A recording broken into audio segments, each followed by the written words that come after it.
Parents మెచ్చిన university సంకల్ Chand Patel university Gujarat. ఉల్లిపాయలు మల్లయ్య గారా, 1 కిలో ఉల్లిపాయలు వేయండి. ఏంటే ఏడాక పెట్టుపట్లాడిపోతున్నావు? ఏదైనా పెళ్లి సంబంధం కుదిరిందా? లేదు బాబు, అయినా నేను చిన్న పిల్లని, అప్పుడే నాకు పెళ్ళేటి బాబు. చిన్న పిల్లవే. అబ్బా ఆపండి బాబు మీ సరసం. ముందు ఉల్లిపాయలు వేయండి, నేను వెళ్ళాలి. ఇదిగో గంపట్టు. చూవేదవా, ఉల్లిపాయలు గంపలు ఎక్కడ పోతారేట్రా? ఎక్కడ పోతారండి? కింద పోస్తే మంచివి పుచ్చివి చూసుకుంటా ఏరుకుంటది. ఇప్పుడు ఏరుకో, పొంగున ఏరుకో.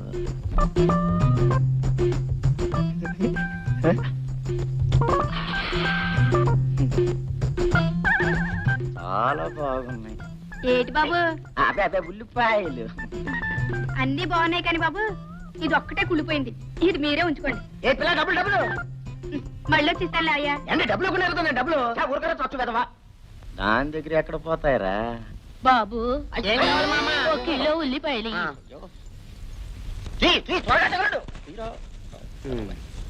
కింద పోతే ఏరుకోండి. ముసలమ్మరా, కింద పోస్తే ఎలా ఏరుకుంటుందిరా? మీరే కానీ చెప్పారు కింద పోయి ఏరుకుంటారని. అయ్యో, నీకు తర్వాత చెబుతాను లేరా. ఏదో బుట్ట బట్టమ్మా. ఇదిగో బాబు. నువ్వు వెళుతండి. ఏటండి? అమ్మమ్మలకి ముసలమ్మలకి కాదురా కింద పోయడం. వెదవ పడుచు పిల్లలకి. ఎందుకండి? ఇందుకు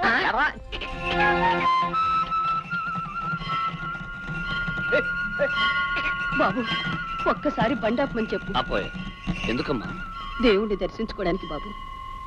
ప్రతి శుక్రవారం నేను, మీ నాన్నగారు పసివాళ్ళైన మీతో పాటే ఈ గుడికి వచ్చేవాళ్ళు.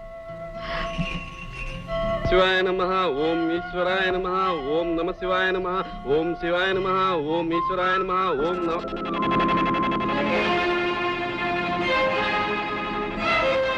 నువ్వు పార్వతమ్మవి కదూ? ఇంకా గుర్తున్నానన్నమాట. అప్పుడే ఎలా మర్చిపోతానమ్మా? పూజారి, నువ్వు మర్చిపోలేనివి, నీకు జ్ఞాపకం ఉన్నవి ఇంకా చాలా ఉన్నాయి.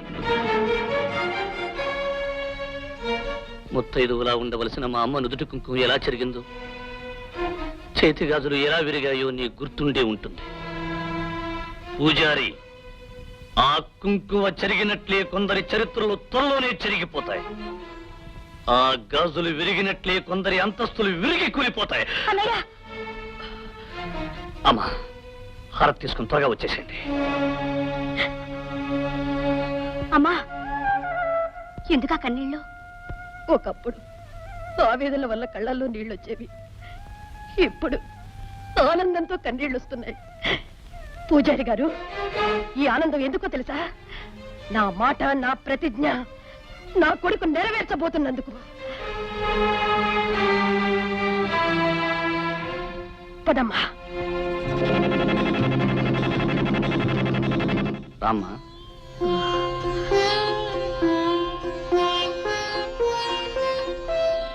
బాబు, మళ్ళీ ఇంట్లో అడుగు పెడతానని కల్లో కూడా అనుకోలేదురా.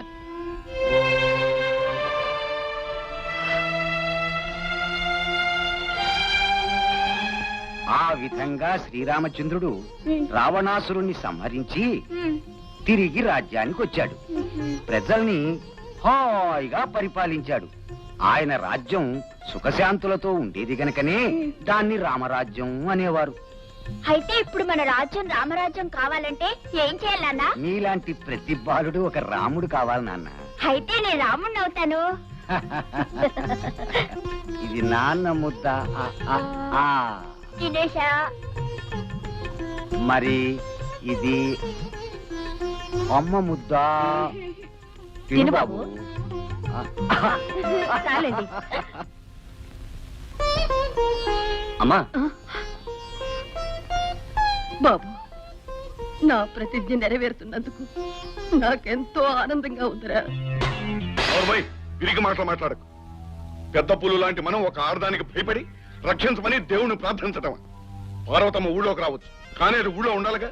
దాని కొడుకు ప్రతిజ్ఞ చేయొచ్చు, కానీ వాడు బ్రతికి పట్టకట్టాలిగా. 25 ఏళ్ల నిండని ఒక కుర్రాడికి, మొగ్గులేని ఆడదానికి భయపడి అర్చన చేసి వచ్చావంటే నీ చీటీ చించి నిన్ను నరకానికి పంపించాలి. కీర్తిశేషులు భూషయ్య గారి ధర్మపత్ని పార్వతమ్మ, ఏమిటిలా వచ్చావు? నాగరాజు, ఆ రోజు ఏ డబ్బు కోసం నా భర్తను చంపి నా జీవితాన్ని నాశనం చేశావో ఆ డబ్బు ఇదిగో. నీ బాకీ నేను తీర్చాను, కానీ చెరిగిపోయిన నా పసుపు కుంకుమని ఇప్పుడు నువ్వు నాకు తిరిగి ఇవ్వగలవా? నా భర్తను బ్రతికించగలవా? కేవలం డబ్బు కోసం ఎంతో మంది ప్రాణాలు తీసి ఎన్నో కుటుంబాన్ని ఉసిరిపెట్టిన పాపం నిన్ను ఊరికే పోనివ్వదు. నీ పాపాన్ని నేనే పండించి నా ప్రతిజ్ఞ నెరవేర్చుకుంటాను. పొయ్యూదుకునే ఒక ఆడది ప్రతిజ్ఞ చేయటం, దానికి పులిలాంటి మనిషి తడిసి అమ్మో నన్ను చంపకు అని ప్రార్థిస్తాడనుకున్నావా? ఆ రోజు దగ్గర పడిందనే నిన్ను హెచ్చరించడానికి వచ్చాను నాగరాజు. నీ కొడుకు సాధించిన ఘనకార్యాలకి కారణం వాడి సామర్థ్యము కాదు, నా చేతకాంతనము కాదు. మనిషిని పొడిచే ముందు ఎద్దు కొమ్ముల్ని కిందకు వంచుతుంది, అలాగనే అది ఓడిపోయినట్లు కాదు, ఎదుట మనిషిని పైకి లేపడానికి. ఎవరిని ఎవరు పైకి లేపుతారో, ఎవరిని ఎవరు కిందకు తొక్కుతారో త్వరలోనే తేలిపోతుంది. ఈ నాగరాజును పైకి లేపడానికి ఎవరికి ఎన్ని గుండెలున్నాయి? నాకున్నాయిరా. నిన్ను పైకి లేపడానికి ఎన్నో గుండెలక్కర్లేదు. ప్రతీకారంతో ప్రజ్వరిల్లే నా ఒక్క గుండె చాలు. అమ్మా, ఈ నీచుడితో మాట్లాడినా ఒకటే, పశువుతో మాట్లాడినా ఒకటే. అమ్మా, అయ్యా, ఇదిలా జరుగుతుందని నాకు ముందే తెలుసండి. ఎందుకంటే రాత్రి నాకు పీడకలు వచ్చిందని తమకు మనవి చేశాగా. అయ్యగారు, దాని కొడుకు పరిస్థితిని చూస్తుంటే ఆనాడు మహారాజుల్ని ముక్కలు ముక్కలు చేసేసిన పరశురాముడు వాళ్ళ అమ్మగారు గుర్తుకొస్తున్నారండి. ఊరుకోండయ్యా, అసలు అయ్యగారు ఆవేశంలో ఉంటే అర్థం పర్థం లేకుండా మాట్లాడతారేమిటి? అలాగే ముందా కుటుంబాన్ని ఈ ఊరు నుంచి బయటికి పంపించే పథకం ఉందా లేదా అది ఆలోచించరే. ఉంది. ఏమిటది? వచ్చే శ్రావణ శుక్రవారం నాడు మన గ్రామ దేవత పోలేరమ్మ జాతర పెద్ద ఎత్తున జరగబోతుంది. ఆనాడు ఓం శివాయ నమః. అమ్మ హార తీసుకోండి, అయ్యా హార తీసుకోండి.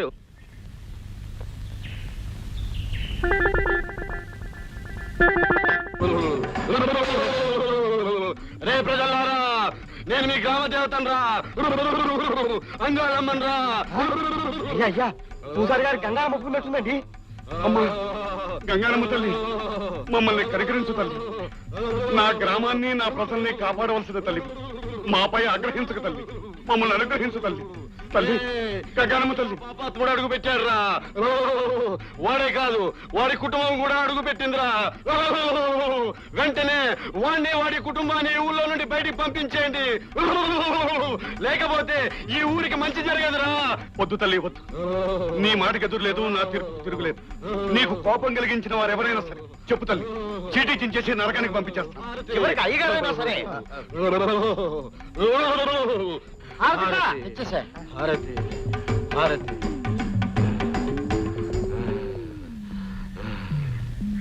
ప్రజలారా, మన ఊరి గంగానమ్మ తల్లి ఎంత సత్యమైన దేవతో మీ అందరికీ తెలుసు కదా.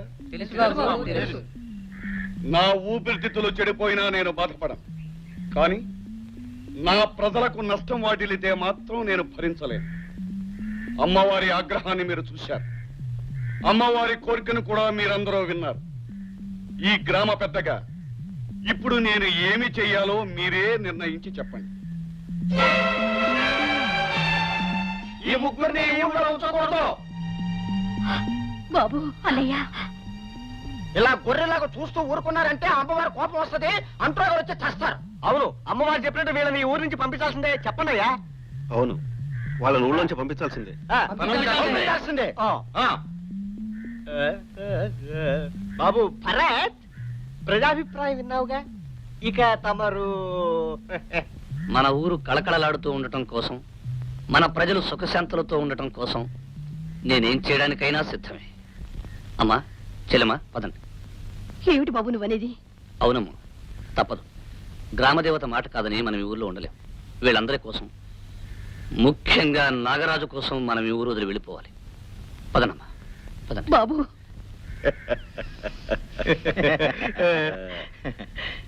మహానుభావులు,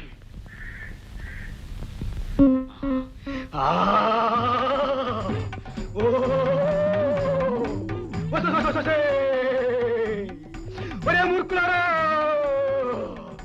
నా పేరు చెప్పి మాయ చేసేవాడి మాటలు నమ్ముతారా మీరు? మంగమ్మ తల కూతురు గంగమ్మ నేను. ఒక మంచి వాడిని ఊరించి బయట పంపుతుంటే తలపుతారా మీరు? వచ్చేస్తుంది, కోపం వచ్చేస్తుంది, తినేస్తాను. ఇక్కడ నువ్వు అమ్మ తల్లి, అమ్మా నువ్వు ఎవరి మీద కోపం తెచ్చుకో. అమ్మా గంగానమ్మ, ఏం చేయాలో సెలవిస్తే మేమంతా అలాగే చేస్తామమ్మా. అనుగ్రహించమ్మా తల్లి. అమ్మా వినరా మూర్ఖులారా, వినరా ఊరికి పెద్ద మూర్ఖ. అమ్మా నా పేరు మీద అబద్ధం చెప్పి ఈ ఊరిని మోసం చేసిన పూజారికి వెళ్ళకపోయి ఉండరు. అంత శిక్ష వేయద్దమ్మా. నరబలు కావాలంటే కోళ్ళలో మేకల్లో గొర్రెల్లో ఇస్తాను. అవేమీ వద్దురా, కనీసం వర్కాలతో ఇవ్వండిరా. శాంతించమ్మా. అమ్మ తల్లి శాంతించమ్మా. ప్రజలారా, ఇంతకు ముందు అమ్మ పేరుతో పూజారి అబద్ధం చెప్పినా నేనందుకు ఒప్పుకున్నాను, వెళ్ళడానికి సిద్ధపడ్డాను. ఇప్పుడు నిజమైన అమ్మ మన గంగానమ్మ చెప్పిన మాటకి ఏం చేయాలో మీరే నిర్ణయించండి. బాబు గారు, వచ్చాడు మనాడు. బాబు గారు, ఇప్పుడు మీరే నన్ను రక్షించాలి. బాబు, కాలు చేయక బదులు ఏదైనా శాంతి జరిపిస్తే? అవును, జరిపించాలి, జరిపించాలి. అయ్యా, శాంతి జరిపిస్తామండి. అది నిజమే. ప్రజలారా, ఊరికి పెద్దయిన నాగరాజు మన గంగానమ్మకు శాంతి జరిపిస్తే పూజారి గారిని వదిలేయచ్చు. తప్పకుండా జరిపిస్తాను శాంతి. ఖర్చు ఎంత అవుతుంది? మహా అయితే కాలుకు 5,000, చీకి 5,000. ఏమిటి రూపాయలే? అంతేకాదు, ఊరందరికీ అన్నదానం, పేదవాళ్ళకి వస్త్రదానం జరిపితేనే మన గంగానమ్మ శాంతిస్తుంది. అందుకు ఒప్పుకుంటారా నాగరాజు గారు? ఒప్పుకోండి బాబు గారు, ఒప్పుకోండి, ఒప్పుకోండి బాబు. దానికేముంది? నేను ఖర్చు పెట్టేది పరాయి వాళ్ళకి కాదుగా, నా గ్రామవాసులైన నా ప్రజలకేగా. అలాగే అలాగే ఖర్చు పెడతాను. ప్రజలారా, నాగరాజు లాంటి గొప్ప మనిషి మన ఊర్లో ఉండడం నిజంగా మనందరి అదృష్టం. చూడు, నన్ను నా కుటుంబాన్ని ఈ ఊరి నుంచి తరమాలనుకున్నావు కదూ, అందుకు నీకు జరిమానా 10,000. రండి. రండమ్మా, రండి. ఏమ్మా, పట్నం బయలుదేరారా? లేదు పూజారి గారు, నేను వెళ్ళడం లేదు. మా ఫ్రెండ్స్ వెళ్తున్నారు, వాళ్ళని ట్రైన్ ఎక్కించడానికి వెళ్తున్నాను. శుభం. చేసేది రైల్లో ప్రయాణం. హారతి తీసుకోండి, తీసుకోండి. ఏమిటి పూజారి గారి అన్యాయం? గంట నుంచి నిలబడి మమ్మల్ని వదిలేసి ఇప్పుడు వచ్చిన ఆవిడికి హారతిస్తున్నారే? ఎవరెవరు ఎప్పుడొచ్చారనేది కాదు ప్రశ్న, ఎంతటి గొప్పవారు ఎప్పుడొచ్చారనేదే ప్రశ్న. పైగా ఈవిడ ఎవరనుకున్నారు? మన కామందు గారి కూతురు. కామంది గారి కూతురైతే నెత్తిన కొమ్ములొచ్చాయా? పూజారి గారు, బిచ్చగాళ్ళైనా లక్షాధికారులైనా దేవుడి దృష్టిలో అందరూ ఒకటే. పూజారి గారు, ఎవరి అమ్మాయి చాలా ఎక్కువగా మాట్లాడుతోంది? ఇంకెవరు? ఆ భరత్ అనేవాడు లేడు, వాడి చెల్లెలు. ఓహో, ఆ రౌడీ గాడి చెల్లెలా? అందుకనే అంత పొగరగా మాట్లాడుతోంది. మా అన్నయ్య రౌడీ కాదు, మీ నాన్న రౌడీ, మీ అన్నయ్య rowdy. You shut up. What nonsense you are talking? Nonsense లేదు, గోన్సెన్స్ లేదు, పోవే. పూజారి గారు, శివ శివ. అమ్మా, మీరు వెళ్ళండి, వీళ్ళ సంగతి నేను చూసుకుంటాను. Mannerless brute. ఇదిగో ఎక్కువగా మాట్లాడితే పళ్ళు. అమ్మా, ఎందుకు వచ్చిన గొడవ? హారతి తీసుకోండి. పూజారి గారు, ఈ గొడవంతా ఎందుకు వచ్చిందో తెలుసా? గుళ్ళోకి వచ్చిన వాళ్ళందరినీ సమానంగా చూడాలనే జ్ఞానం మీకు లేనందువల్ల. పంతులమ్మా. Now you shut up.